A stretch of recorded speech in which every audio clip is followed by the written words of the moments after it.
I'm originally from Hull, lived on the Isle of Man for 22 years now, known as Charlie Brown, legacy from spending 20 years in the military.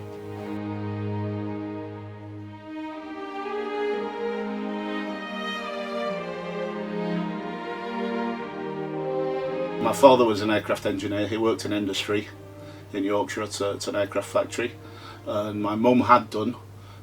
Between them they had 70 years-ish between them in aircraft manufacturing. So I was always I never wanted to be a pilot. I knew I didn't have the academic excellence to be a pilot. I always wanted to fix aeroplanes. And I made plastic models of them and hung them up on my ceiling and shot them with air rifles and shoved fireworks into them and all the things that boys do. I was a cadet as well. I left the Air Training Corps in 1979. The night before, I handed my uniform in at the cadets and joined the Air Force the next day. Started basic training. That was at 16 and a half.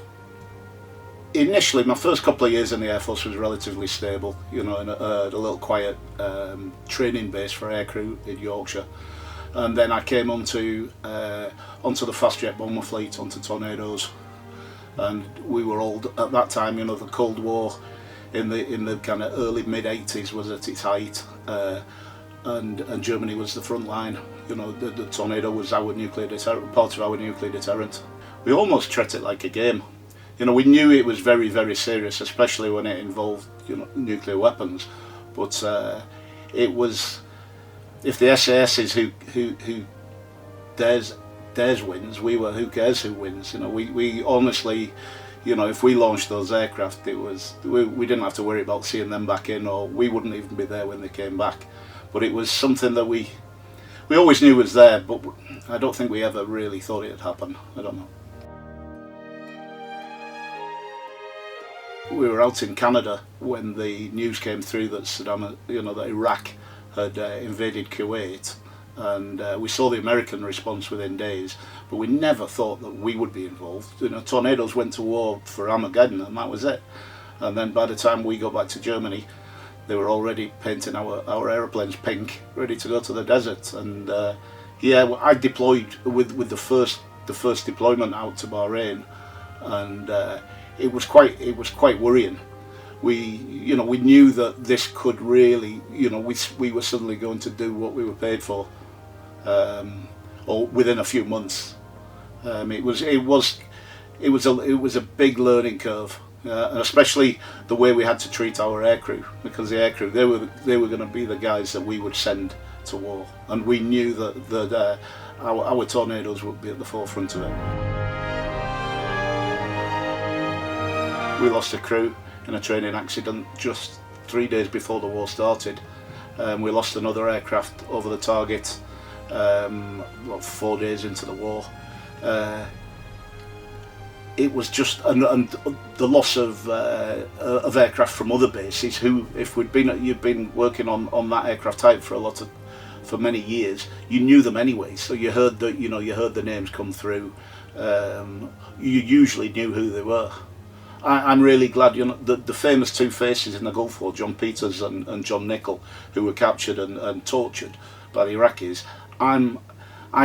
John is a friend of mine now, but I'm glad that I didn't know him at the time. He was on another squadron at another base, and that would have upset me to see him on TV like that. And it would have upset me to see any of our guys on TV like that.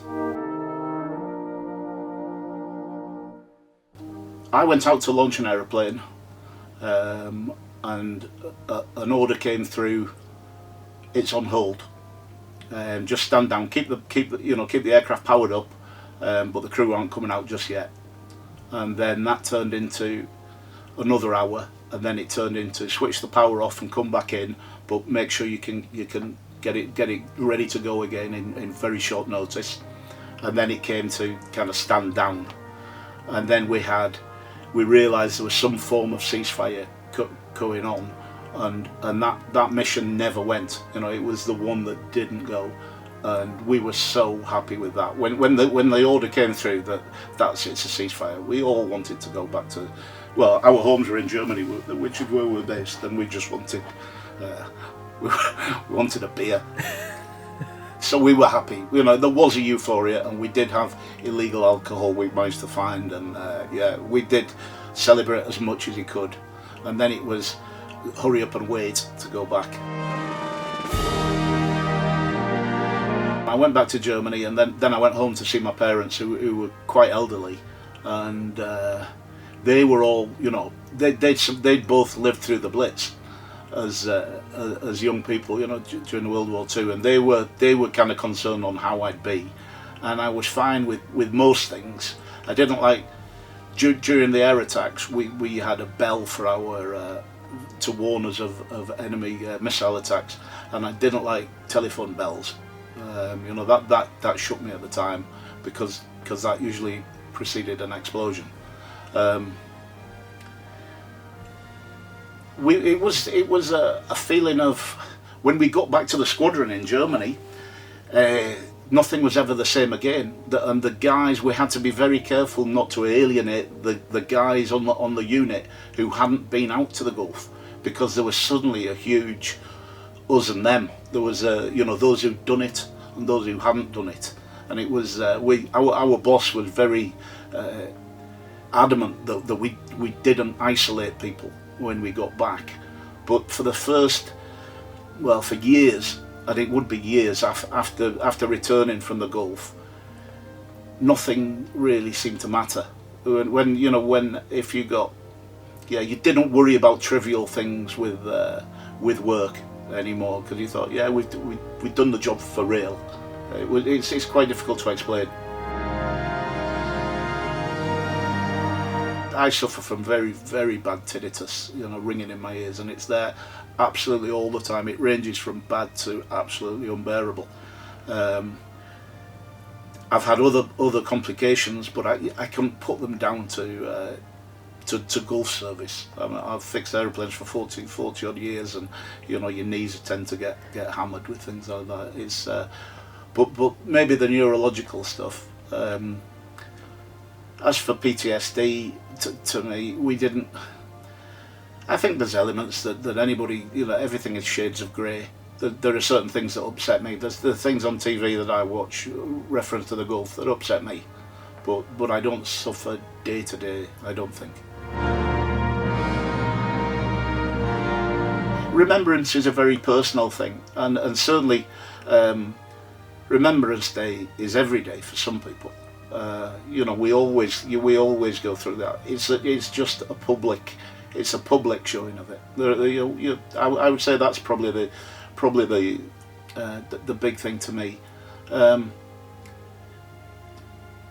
People remember, you know, World War One. My grandfather, he was gassed in April 1918. He didn't die until I was about 4 when he died. He was blinded. But well, if he'd not lived, I wouldn't be here, because my mum wasn't born until 1925. But I know for a fact that my granddad never wore his medals. He never took them out the boxes. He never spoke about what happened. That's from you know, my mother and father. It's different. You know, that was such a different war to mine.